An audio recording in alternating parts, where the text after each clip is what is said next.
In this video, we are going to learn all about credit scores and credit cards. So let's start with a debit card. So when you swipe your debit card, that's pulling money out of your bank account.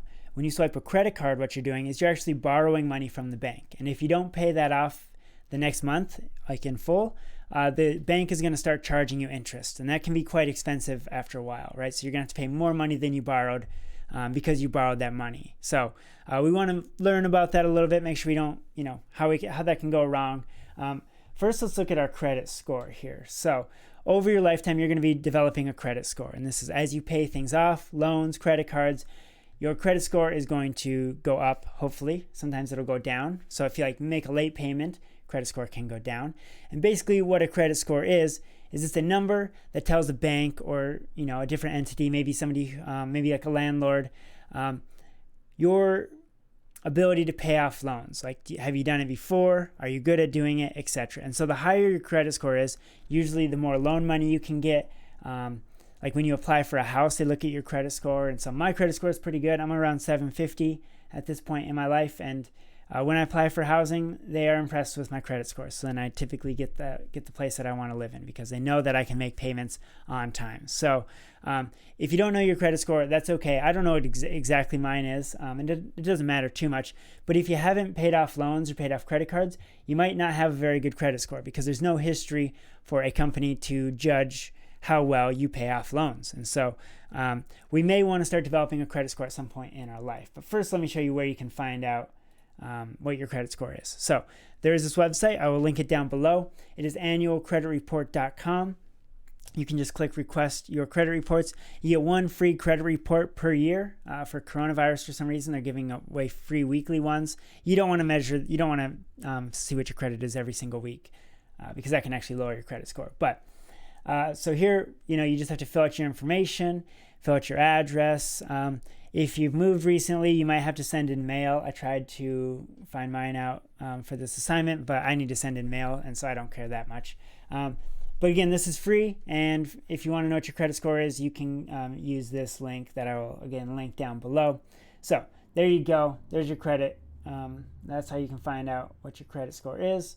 Let's go back here. So again, you just want to slowly build up your reliability over your lifetime. So let's look how we can do that. So the main thing that goes into your credit score is your payment history. This is 35% of your credit score.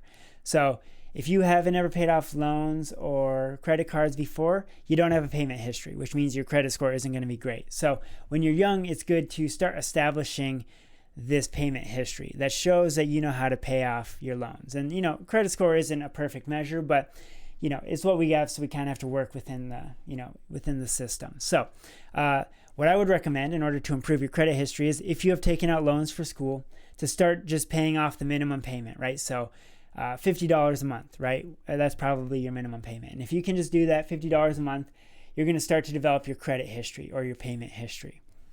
Let's skip credit utilization. The next one is length of credit history. So the longer you've been paying off credit, the better it looks on your credit score. So I got a credit card when I was 20 in order to start developing credit. And so now I have 10 years of credit history, which isn't too bad, right? We have types of credit here. There's a difference between loans and credit cards, etc., right? Car loans. And so, if you're taking out a bunch of bad credit that doesn't look very good, that's going to impact your credit score as well. Student loans, those ones are fine. We also have past credit applications. So when you apply for a credit card, what the credit card is going to do is they're going to actually go to one of those websites and do a hard pull, is what it's called, on your credit. So they're going to actually measure, go to these companies and ask them, what is this person's credit?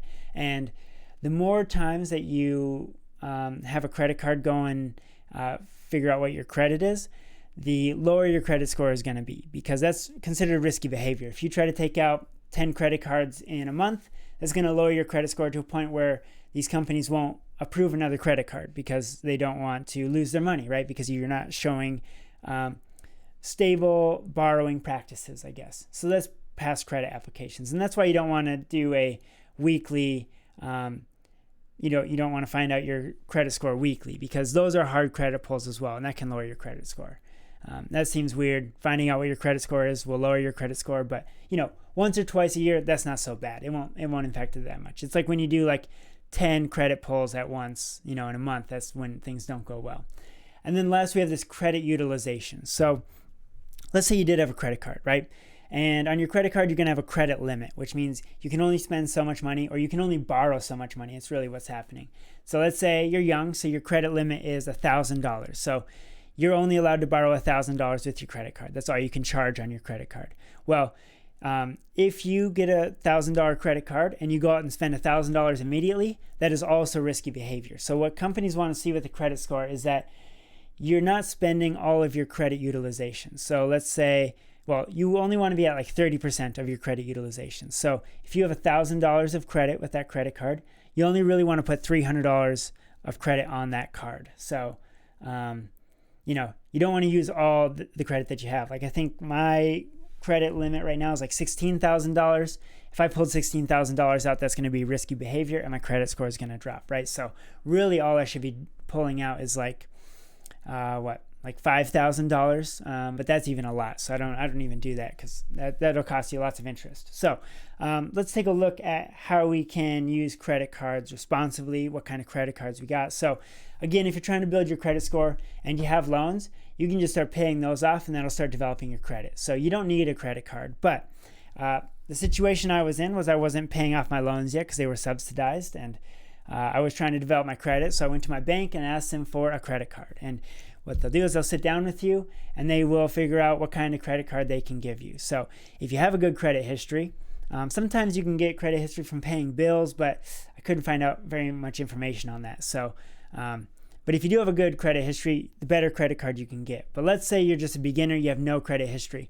There's this thing called a secured credit card. And basically, it's like a credit card with training wheels. And that's a great place to start. So a bank will say, okay, well, we'll give you a credit card with a $300 limit, but you're going to give us that $300 and we're going to hold on to it, and you're going to test out and see if you can learn to pay off your credit card. So what I did when I was in college was I just got a credit card and I paid the utilities at my house. And so every month I would put the utilities on my credit card and then I would write a check to pay off the credit card. Now, nowadays you can just set up your online bank to automatically pay your credit card, so you don't have to write the check. But basically you're just practicing paying off debt, and then by doing that your credit score goes up. So with the secured credit card, what you could do is get that $300 credit card limit, and then you just put $100 on it, right? You put your utilities on it and then pay that off every single month. You're going to start developing that credit history. Sometimes what you can do is if your parents have a credit card, you can become an authorized user on that card. You want to be careful with this because if you're not very good with money and you spend a bunch of money on your parents' credit, they're not going to be very happy with you. But that's an option if your parents are willing to do that. You can get a cosigner sometimes if you don't qualify. This would be like a parent will say, hey, if they don't pay their debts, I'll be responsible. Again, you don't want to take advantage of that. You want to make sure that you're paying off your debts. And then we have reward cards. Now, these can get you into trouble. I mean, all credit cards can get you into trouble because they charge you interest, and this interest can really rack up. So like with rewards cards, what they tell you is, we'll give you 1 or 2% money back on everything that you spend. And that sounds like a lot, or well, it sounds like not a lot, but it can slowly add up. So I have some rewards cards. Basically, the best one I have is a 2% reward. And so I just put all of my bills on it, and it's about $500 a month. And so 2% of $500 a month, that's like $10 a month that I get back. So it's not a huge savings, right? And one of the issues is that the interest rates are super high on credit cards, much higher than our loan interest rates that we looked at in the last video. So let me show you what happens with these credit cards here. So say you get a brand new credit card, right? And let's say it has a $5,000 limit, and plenty of college students do this. They get a credit card. Now they can spend freely, right? And so they're like, oh, let's go on vacation. I got it. Don't worry, right? So you spend $4,000 on your credit card. One of the issues is that credit cards charge like 25% interest, which to break this down, you borrow $4,000. Let's say you don't pay that off for a year. That means you're going to owe $5,000 at the end of that year. So you're going to owe your $4,000, which is called your principal. Then you're going to owe $1,000 of interest, right? So we don't want to be getting ourselves into that situation. And I'll show you what happens here. So let's say you spend that $4,000, 25% interest rate, and you don't make a whole lot of money. So let's say you're just going to pay off $100 a month, and you'll pay it off eventually, right? So let's calculate this. What we see here is en route to paying off this $4,000, you're going to pay an additional $4,700. So in order to pay off this $4,000, if you did it $100 at a time, it's going to take you 7 years to pay it off, so 87 months, and you're going to end up paying $8,700 when you only borrowed $4,000. So you're losing a ton of money there. And then if we go here, you can really see the problem. So what you want to do when you're paying off your loans, your credit cards, is you want to pay off the principal as soon as you can. And the principal, again, is this $4,000 amount right here. And so if you're only paying $100 per month, you're only $16 of that is going to pay off that $4,000. And that's why it's going to take you 7 years to pay that off. Whereas most of your money is just paying off this interest. You're putting $83 towards that interest. So the rule for credit cards is whatever you spend on your credit card that month, you need to pay it off the next month. Because if you pay it off the month right after you spend it, you don't owe any interest, right? So like I put all my bills on my credit card. And so every month I spend about $500 on my credit card. And then the month right after that, I have it on auto pay. So my bank automatically pays my credit card off every single month, right? And that's how you want it to go. Because if you start doing this, you are just going to put yourself in a terrible situation. Because there's people out there who, let's say they spend $15,000, right? And then they just slowly pay it off because they don't want to, they're saying you're not even paying enough money. I got to pay $400 a month to pay that off, they're telling me. So yeah, it's going to take me 6.2 years.